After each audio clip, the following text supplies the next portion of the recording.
Hello दोस्तों, MPPSC mains classes में आपका स्वागत है। आज हम जो हिंदी का 5वां पेपर कवर कर रहे हैं उसमें हम देखेंगे मुहावरे। मुहावरे देखो, जो क्वेश्चन नंबर 7 है उसमें आपके 5 मुहावरे और 5 लोकोक्तियाँ आती हैं, जिसमें हमको 5 क्वेश्चन करना रहता है। और इसमें से ये निश्चित ही है कि ये 5 क्वेश्चन आपको आएंगे और प्रत्येक क्वेश्चन आपका 3 अंकों का होता है और टोटल आपके 5 क्वेश्चन करने रहते हैं। ये 15 अंक आपके यहाँ से निश्चित ही आने हैं, ठीक है। और मुहावरे की जो परिभाषा है, विशेषताएं हैं, इनका उद्भव कहाँ से हुआ है, मुहावरे का अर्थ क्या है, ये सारी चीज़ें आपकी 3 मार्कर के लिए इम्पोर्टेंट है, ठीक है। तो हम मुहावरे को देखते हैं आज कि मुहावरे क्या होते हैं, ठीक है। तो मुहावरे की अगर हम बात करते हैं तो मुहावरे आपका सिंपल सा है कि जो पहले से पुरानी चीज़ें थी, ठीक है, जिनका उपयोग क्या करते हैं हम कि सीधा मतलब बातों को सीधा ना कहकर हम क्या कर रहे हैं, उनको कुछ अन्य ही अर्थ में हम इसको उपयोग करते हैं, ठीक है। तो हम यहाँ मुहावरे का देख रहे हैं अर्थ। तो मुहावरे क्या होते हैं? तो मुहावरे प्रभावी उद्बोधन और उत्कृष्ट लेखन के अद्वितीय साधन हैं। किसके? आपके प्रभावी उद्बोधन और उत्कृष्ट लेखन। इसके लिए क्या है? ये अद्वितीय संसाधन है या साधन है। वस्तुतः जो भाषा संप्रेषण में जितनी अधिक क्षमता रखती है वह उतनी ही क्या होती है? समृद्ध मानी जाती है, ठीक है। मुहावरे अभिव्यक्ति में क्या करते हैं? सबल माध्यम है, ये एक प्रकार से ये किसके? अभिव्यक्ति के भाषा की, ठीक है। आगे चलते हैं हम। इनके द्वारा मानुष अपने क्या करते हैं? अनुभव को सहज अभिव्यक्ति देता है, ठीक है। मानुष के जो अनुभव होते हैं उनको क्या करता है? ये सहज अभिव्यक्ति देता है, ठीक है। आगे बात करते हैं हम। और वाक शक्ति संपन्न बनाता है। मुहावरों से भाषा में ताजगी और अभिव्यक्ति आती है, ठीक है। आगे देखते हैं हम। ये अपनी सांस्कृतिक विरासत की अभिरक्षा में भी क्या होते हैं? इनके प्रयोगों से होती है, ठीक है। तो क्या हो रहा है कि एक प्रकार से हम मुहावरों की बात करेंगे तो यहाँ हमको कुछ इम्पोर्टेंट कीवर्डों को ध्यान रखना। एक तो क्या करते हैं? उद्बोधन और उत्कृष्ट लेखन, ठीक है। तो प्रभावी उद्बोधन और उत्कृष्ट लेखन के लिए क्या है? ये संसाधन है। दूसरी चीज़, भाषा के संप्रेषण में क्या होती है? जितनी अधिक क्षमता रखती है उस भाषा में क्या होती है? अधिक समृद्ध मानी जाती है। मतलब भाषा क्या होगी कि अगर संप्रेषण का माध्यम है, भाषा होती है, और वो समृद्ध कब मानी जाएगी? उसमें क्या होना चाहिए कि उसमें क्षमता होनी चाहिए। और ये कहाँ से आएगी? हमारे मुहावरे से आती है, ठीक है। आगे देखते हैं हम कि और क्या है इसमें। एक तो ये क्या हो जाएगी? अभिव्यक्ति का सबल माध्यम हो जाएगी। और इसके अलावा क्या हो जाएगी? ये मानुष अपने अनुभवों को क्या करता है? सहज अभिव्यक्ति देता है, ठीक है। तो ये हो गई हमारी मुहावरे, सिंपल चीज़ है। और इससे क्या मिलती है? हमारी सांस्कृतिक विरासत को क्या मिलती है? अभिरक्षा प्रदान होती है, ठीक है। आगे देखते हैं मुहावरे का स्वरूप क्या है, इसकी परिभाषा क्या है, ठीक है। तो देखो, सिंपल सी चीज़ है। स्वरूप का मतलब क्या है कि उसका रूप या कहाँ से ये मुहावरा बना है या किस प्रकार से उसका उद्भव हुआ है, ठीक है। तो देखते हैं हम कि मुहावरा अरबी भाषा का क्या है? ये शब्द है, ठीक है। और जिसकी अर्थ क्या होता है? अभ्यास। जिसका अर्थ क्या है? अभ्यास। सिंपल क्वेश्चन आपका 3 मार्कर में बनेगा कि मुहावरा का अर्थ क्या है, ठीक है। तो मुहावरा का हमको बताना है यह किस भाषा से लिया गया है। तो जो मुहावरा लिया गया है वो अरबी भाषा का शब्द है और जिसका अर्थ क्या है? अभ्यास। अपने पारिभाषिक अर्थ में यह एक ऐसी विशिष्ट शब्द योजना के लिए प्रयुक्त होता है जो अभिप्रेत अर्थ की अभिव्यक्ति में विशेष सहायक होता है, ठीक है। आगे देखते हैं हम कि जो मुहावरा है इसका जो परिभाषा है, ठीक है, डॉक्टर ओम प्रकाश गुप्त ने इसमें मुहावरे की परिभाषा दी है। तो इनको, इस नाम को बिल्कुल ध्यान रखना, क्योंकि देखो, जब हम क्वेश्चन को किसी के अकॉर्डिंग या किसी विशेषज्ञ या तो हमको ऐसा लगता है सामने वालों को कि प्रभावित करने वाले होते हैं कि चलो किसी की परिभाषा या किसी के द्वारा दी गई परिभाषा हो गई है, ध्यान रखना। तो ध्यान रखना है आपको। डॉक्टर ओम प्रकाश गुप्त ने लिखा है। क्या लिखा है? तो देखते हैं हम कि अभिधेयार्थ से भिन्न कोई विशेष अर्थ देने वाले किसी भाषा के गढ़े हुए ऋण वाक्यांश अथवा शब्द इत्यादि को हम क्या कहते हैं, मुहावरा कहते हैं। ठीक है। अभिध्यार्थ का मतलब क्या है यहाँ पे, अभिध्यार्थ का मतलब है सिंपल सा कि हम क्या कर रहे हैं, उस शब्द को सीधा स्पष्ट ना कहकर उसका क्या कर रहे हैं, हम कुछ अलग ही अर्थ निकाल रहे हैं। जैसे हम क्या निकाल रहे हैं, हम गढ़े हुए ऋण अर्थ या वाक्य को क्या कर रहे हैं, हम अलग ही अर्थ हम निकालते हैं। जैसे कि हम एक उदाहरण सिंपल सा लेंगे हम कि अगर हम क्या कर रहे हैं कि अगर हम इसका उदाहरण देखें, अभिध्यार्थ का मतलब क्या है यहाँ पे कि हम अन्य अर्थ निकालेंगे वहाँ पे। जैसे हम कह रहे हैं सिंपल सा कि दाल ना गलना, दाल ना गलना का मतलब है बस ना चलना। तो हम क्या कर रहे हैं यहाँ पे, दाल ना गलना का क्या निकाल रहे हैं, हम एक अलग अर्थ निकाल रहे हैं। ठीक है। तो इस प्रकार से क्या होते हैं, ये वाक्यांश होते हैं। एक शब्द यहाँ पे ध्यान रखना आपको कि ये क्या होते हैं, वाक्यांश होते हैं, मुहावरे। ठीक है। आगे चलते हैं, मुहावरे की विशेषताओं की बात करते हैं। ठीक है, कि मुहावरे की विशेषताएं क्या होती हैं। ठीक है। तो पहली विशेषता देखते हैं मुहावरे की। तो पहली विशेषता यहाँ पे मुहावरे की कि मुहावरे में शब्दों का लक्ष्यार्थ ग्रहण किया जाता है। लक्ष्यार्थ मतलब क्या है कि जो उसका हम भाषा का जो प्रयोग कर रहे हैं, ठीक है, उसको न ग्रहण करके हम जो लक्षणा आपकी शब्द व्यंजना होती है, ठीक है, उसके आधार हम क्या कर रहे हैं, वाच्यार्थ को हम नहीं लेते हैं। ठीक है। जैसे क्या कर रहे हैं, हम एक उदाहरण देखते हैं, तलवार की धार पर चलना। इसका अर्थ क्या है, जोखिम भरा या कठिन काम करना। तो हम क्या कर रहे हैं यहाँ पे, जोखिम भरा या कठिन काम, उसके हम क्या कर रहे हैं, अर्थ को, मतलब उसका लक्ष्य क्या है, उसके अर्थ को स्पष्ट करना। तो हम उस अर्थ को ले रहे हैं यहाँ पे कि कठिन काम करना या लक्ष्यार्थ, मतलब जो आपका लक्ष्यार्थ ग्रहण किया जाता है, मतलब जोखिम भरा कार्य। ठीक है। इसमें मुख्य अर्थ का क्या होता है, बोध लक्षणा शक्ति से गृहीत होता है। इसका मतलब क्या है, यहाँ पे सिंपल सी चीज़ है कि हम उसका योग ऋण शब्दों का हम क्या कर रहे हैं यहाँ पे, गढ़े हुए शब्दों या ऋण शब्दों का यहाँ पे मतलब अर्थ का प्रयोग कर रहे हैं यहाँ पे। ठीक है। आगे देखते हैं हम दूसरा क्या है इसकी विशेषताएं। तो आगे देखते हैं हम, मुहावरे की जो शब्द योजना है में कोई परिवर्तन नहीं किया जा सकता। ठीक है। अगर देखो हम परिवर्तन करेंगे तो मुहावरा क्या हो जाएगा, हमारा चेंज हो जाएगा, बदल जाएगा। इसका मतलब क्या, देखो जैसे कि किसी शब्द की जगह अगर हम उसके समानार्थी शब्द का प्रयोग करते हैं, ठीक है, जैसे तो क्या होता है, मुहावरा निर्जीव हो जाता है। जैसे कि दाल में काला, अब दाल में काले की जगह हम क्या कर देते हैं, दाल में श्याम कर देते हैं या दाल में आश्वेत कर देते हैं। ठीक है। तो यहाँ पे क्या हो जाता है, मुहावरा निर्जीव हो जाता है, मतलब पर्यायवाची शब्दों को हम इसमें उपयोग नहीं कर सकते। ये दूसरी विशेषता है इसकी, किसकी, आपकी मुहावरे की। ठीक है। हम अगली तीसरी विशेषता की बात करते हैं। तो तीसरी विशेषता क्या है मुहावरे की, कि मुहावरे अर्थ धोतन में ऋण हो जाते हैं। नए मुहावरे की रचना सहजतः नहीं हो सकती। मुहावरा निर्माण भाषा की सतत विकसित परंपरागत निधि है। परंपरागत निधि मतलब क्या है, कोई चीज़ हमने संचित करके रखी है, मतलब क्या हो रही है, परंपरा से चली आ रही। ठीक है। कि किस परंपरा में हम किस प्रकार से चीज़ों को, किस बातों को कैसे बोलते थे, वो चीज़ें हमारी क्या है, ये परंपरागत विकसित हुई है और ये सतत क्या हो रही, चलती जा रही। ठीक है। तो मुहावरा को हम क्या करते हैं, सहजता से हम इसको उत्पन्न नहीं कर सकते हैं, सहजता से ये नहीं बनती है। ठीक है। ये तीसरा विशेषता हो गई। आगे देखते हैं हम, चौथी विशेषता क्या है इसकी। चौथी विशेषता मुहावरे की, यहाँ पे ध्यान देना, चौथी विशेषता, मुहावरों का प्रयोग सदैव वाक्य में किया जाता है। ठीक है। आगे देखते हैं हम, वाक्य में प्रयुक्त होने पर मुहावरा अपना अर्थ निष्पन्न होने पर ही अपने व्यंजनापरक अर्थ को स्पष्ट करता है। ठीक है। क्या हो रहा है कि यहाँ पे मुहावरों का प्रयोग सदैव क्या करते हैं, वाक्य में किया जाता है। ठीक है। वाक्य में प्रयुक्त होने पर मुहावरा अपना अर्थ निष्पन्न होने पर ही क्या करता है, व्यंजनापरक अर्थ को स्पष्ट करता है। ठीक है। जैसे हमने क्या कर दिया कि दाल में काला की बात कर दी हमने, कि दाल में काला होना। ठीक है। तो यहाँ पे दाल में काला की जब हम अगर बात कर रहे हैं यहाँ पे, ठीक है, तो अगर हम दाल में काले की बात कर रहे हैं तो यहाँ पे हम दाल में श्याम या जो दाल में अश्वेत इसका प्रयोग नहीं करते। ठीक है। इसका मतलब क्या है कि मुहावरा जो है, ठीक है, इसमें जो अर्थ हम उपयोग कर रहे हैं, ठीक है, वो क्या होता है कि उसको जब हम वाक्य में प्रयोग करेंगे, ठीक है, तभी, है ना, कि जैसे कि कहीं पे अगर कोई व्यक्ति जा रहा है तो वो कहेगा कि भाई मेरी आज दाल नहीं गली। इसका मतलब क्या है, उसका बस उसकी चीज़ें नहीं हुई। ठीक है।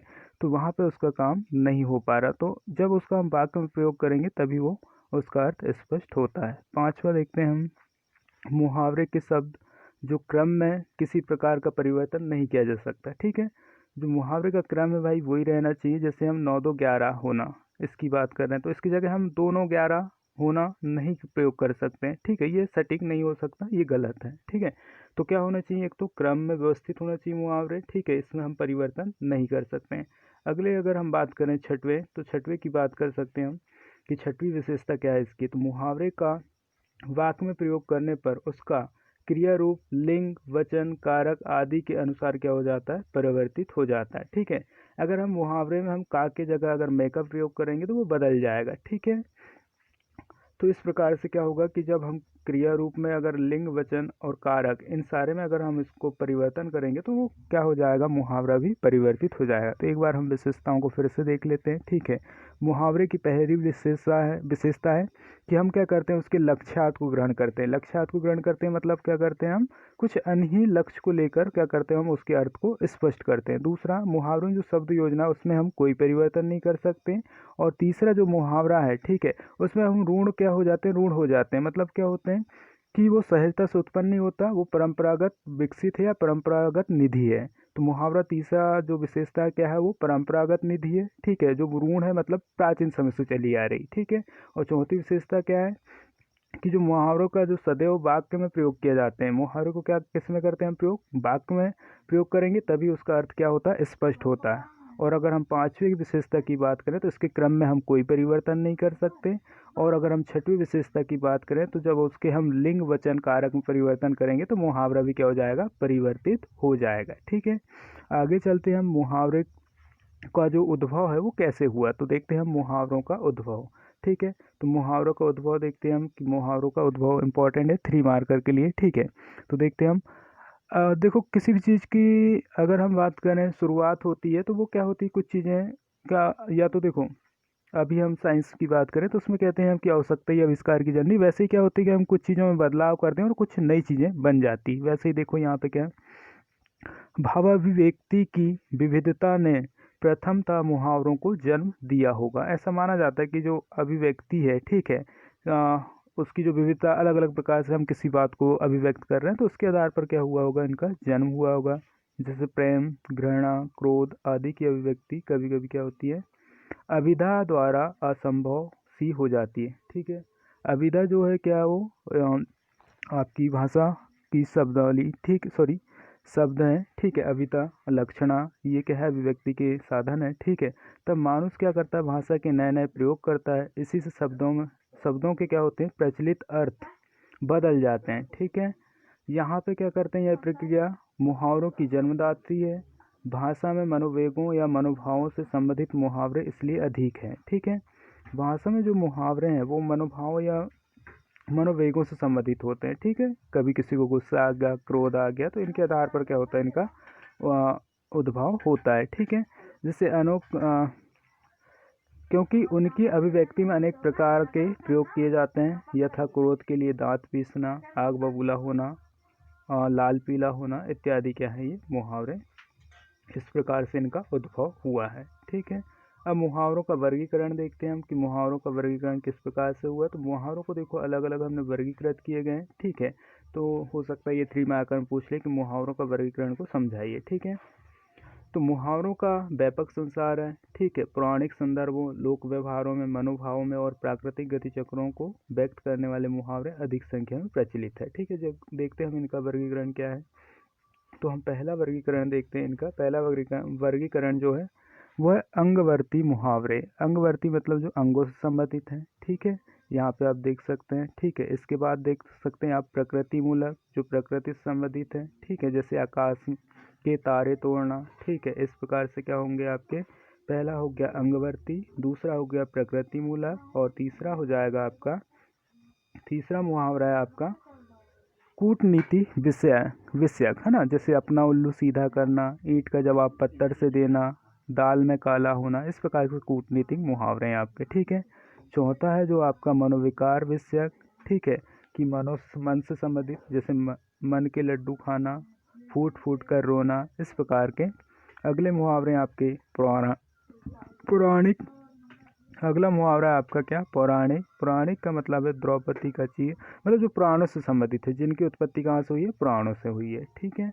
या जैसे हम पौराणिक शब्दों में इनका उपयोग करते हैं। ठीक है, अगला है संख्यावाचक। संख्यावाचक सिंपल सा स्पष्ट है कि क्या करेगा, ये संख्या के बारे में बताएगा। ठीक है, तो ये मुहावरा क्या हो जाएगा आपका, संख्यावाचक। ठीक है, एक दो देख लेते हैं हम। पांचों उंगलियां घी में रहना, है ना, 4 दिन की चांदनी, इस प्रकार से क्या होते हैं, 9 2 11 होना, ये सब क्या है, संख्यावाचक मुहावरे हैं।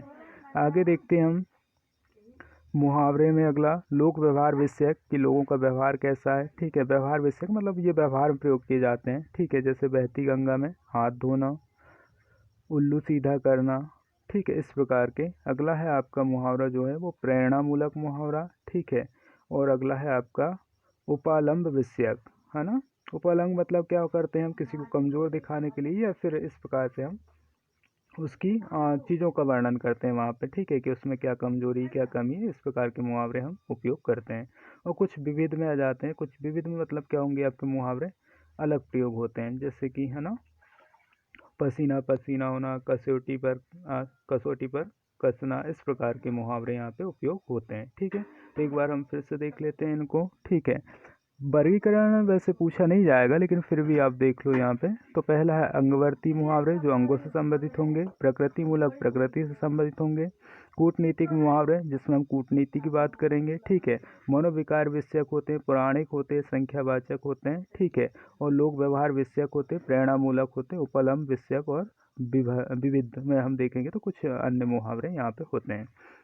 सिंपल से अगर हम बात करें तो मुहावरे का जो है ये क्या होते हैं कि वर्गीकरण पूछा जाएगा तो ये आपका 3 मार्कर में पूछा जाएगा, तो पूछेगा कि 1 2 या 3 वर्गीकरण आपको लिखना है, पूरा नहीं लिखना है या पूरा ध्यान रखना भी नहीं है आपको। ठीक है, आगे चलते हैं हम कुछ मुहावरों का हम देखते हैं, उनके वाक्यों में कैसे प्रयोग करते हैं हम, क्योंकि ये विशेषता भी है ना, क्योंकि वाक्य में प्रयोग करने पर ही क्या होते हैं, उनके अर्थ स्पष्ट होते हैं, ये विशेषता है। ठीक है, तो हम देखते हैं कि उनको हम कैसे वाक्य में प्रयोग करते हैं। ठीक है, तो मुहावरे में हम पहला मुहावरे देख रहे हैं हम, आँख खुलना। आँख खुलना का अर्थ है होश में आना। जैसे हम इसका प्रयोग करेंगे शब्दों में या सॉरी वाक्य में, तो वाक्य में प्रयोग करेंगे तो देखते हैं हम, हल्कू का सारा खेत जब नील गाय चर गई तब उसकी आँख खुली। ठीक है, तो यहाँ पे क्या हो रहा है कि हल्कू की खेत की बात जो हम क्या कर रहे हैं, नील गाय चर गई, उसको स्पष्ट कर रहा है ये मुहावरा। ठीक है, तो ये क्या हो गई, इसकी विशेषताएं हो गई। अगला देखते हैं हम अंगूठा दिखाना। अंगूठा दिखाना मतलब क्या हो रहा है यहाँ पे, मना करना। प्रयोग देखते हैं हम इसका, कि कमला ने जब संध्या से उसकी हिंदी की कॉपी मांगी तो उसने कमला को क्या दिखा दिया, अंगूठा दिखा दिया। ठीक है, आगे देखते हैं हम जो है आँख का तारा होना। आँख का तारा होना मतलब क्या होता है, बहुत प्यारा होना। ठीक है, बहुत प्यारा होना, इसका मतलब क्या है, देखते हैं हम इसका वाक्य में कैसे प्रयोग करते हैं। तो यहाँ पे प्रयोग है, दादा दादी के लिए तो उनका पोता आँख का तारा होता है। आगे देखते हैं हम जो आपका 7वां क्रमांक का मुहावरा है, आँखों में धूल झोंकना। आँखों में धूल झोंकने का मतलब क्या है यहाँ पे, धोखा देना। धोखा देना मतलब प्रयोग क्या है यहाँ पे, तो चोर पुलिस की आंखों में धूल झोंक कर क्या हो गया, भाग गया। ठीक है, आगे देखते हैं हम अगला मुहावरा जो है, आग बबूला होना। आग बबूला होना मतलब बहुत गुस्सा होना। प्रयोग देखते हैं इसका हम, जब मालिक ने नौकर को घर में चोरी करते देखा तो वे आग बबूला हो गए। ठीक है, इस प्रकार से हम मुहावरे का प्रयोग कर सकते हैं। ठीक है, तो कुछ नहीं, सिंपल आएगा, आपको अर्थ स्पष्ट करना और क्या करना, आपको मुहावरे का प्रयोग में देखो आप कुछ भी प्रयोग अपने हिसाब से बना सकते हो, सिर्फ आपको अर्थ स्पष्ट होने चाहिए कि इस मुहावरे का अर्थ क्या होता है। ठीक है, अगला मुहावरा देख रहे हैं हम, जैसे कि क्या है यहाँ पे, अगर मगर करना। तो इसका मतलब क्या है, टाल मटोल करना। ठीक है, प्रयोग देखते हैं, मैंने अपनी सासू से कमर में बंधी चाबी का गुच्छा मांगा तो वे क्या करने लगी, अगर मगर करने लगी। ठीक है, आगे देखते हैं, अक्ल का दुश्मन। इसका मतलब होता है बेवकूफ़ या मूर्ख।